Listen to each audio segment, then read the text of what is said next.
I have a call from Ricky in Baton Rouge, Louisiana. Ricky, welcome. What's on your mind?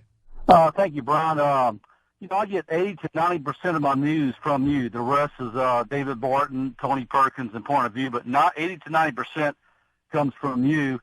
And so what I'm about to tell you, you really can't deny it. There was massive, unbelievable, untold of fraud for Obama's election and fraud for Harry Reid. They did. I hear you time and time again. Oh, I vote. No, I vote to not put him in office. The George Soros and the ungodly Demon-crat Party through fraud got Obama and Harry Reid elected. Our votes did not count in those two elections. Yeah. They got there by fraud, and I heard it on your radio station. Well, and you're exactly right. I'm saying they're in there now. They're sworn in. There's not anything we can do about that. But I agree with you. President Obama, his election probably ought to have an asterisk by it because you're pointing out the fraud involved the IRS, the use of the IRS, power of the IRS to keep Tea Party groups from getting funded, from getting their status. It kept them from being a player in the 2012 election. So that's probably the reason that Barack Obama won that election, just as you say, it was by fraud. And, to hitchhike on what you're saying, Ricky, who fights these voter ID laws? It's Democrats. Why would you fight a voter ID law? The only reason you would fight a voter ID law is you want to cheat. Well, who is it that's fighting these voter ID laws? It's liberals, one after another. So I agree with you, Ricky. I honestly can't tell you the last time I've heard specifics from a conservative. They always speak in generalities. It's never like, well, hey, according to this new study from the Government Accountability Office, the fraud rate in the last election was 8.3%. Never, ever, ever, ever. It's always like, bad elections, ma! Well, let's go ahead and take a look at the actual numbers and the actual fraud that happened in the last election, and we can see if these guys are right. So President Obama received 51.1% of the vote in the 2012 presidential election. Mitt Romney received 47.2% of the vote. So in total, Obama had 65,915,796 votes. Mitt Romney had 60,933,500 votes. So you would need exactly 4,982,297 cases of voter fraud for Romney to have won the popular vote, okay?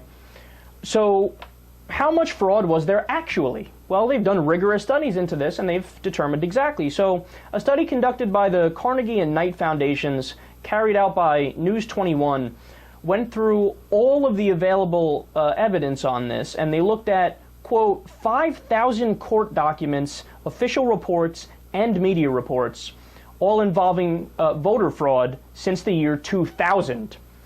The findings were, quote, among 600 million votes were cast, 2,068 cases of election fraud were alleged.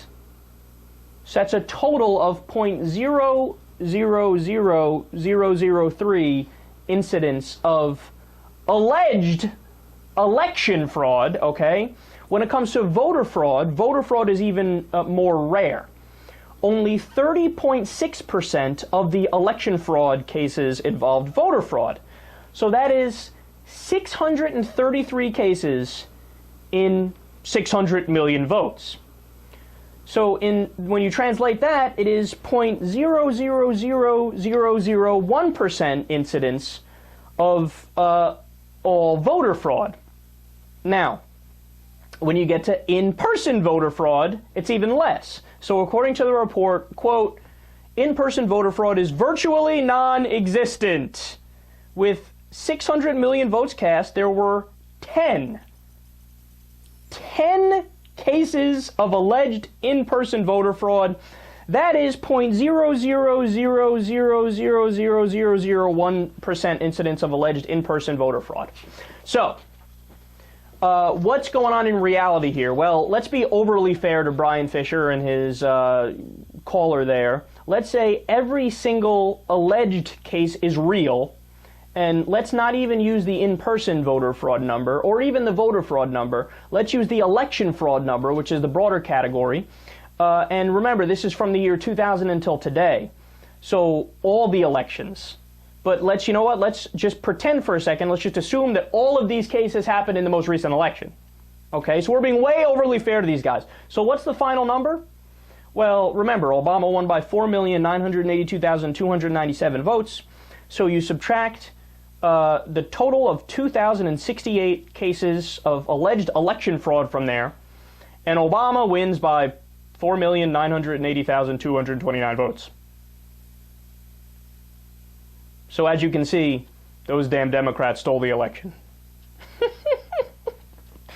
And by the way, Bryan Fischer also made a stupid point about voter ID, and this is a point I always hear.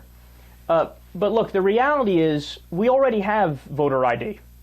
And the Republicans want to narrow the voter ID laws to do just photo ID, because statistics show that poor people and minorities are the people who mostly don't have photo ID. They don't have driver's licenses because a lot of them don't have cars, right?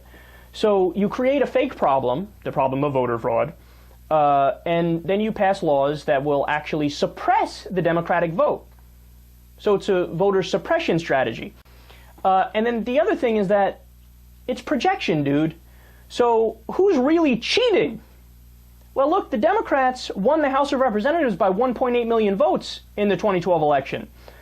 But they don't hold the majority. Now, why don't they hold the majority? Because the Republicans gerrymandered. So they cheated. And Al Gore in 2000, he won by 500,000 votes. He won the popular vote.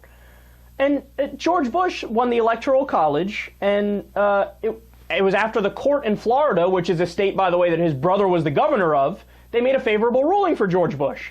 So it's all projection. They think, well, we cheated, and we cheat all the time, so of course the liberals, if they get the opportunity, they cheated. So they must have cheated. No, guys, sorry, just you.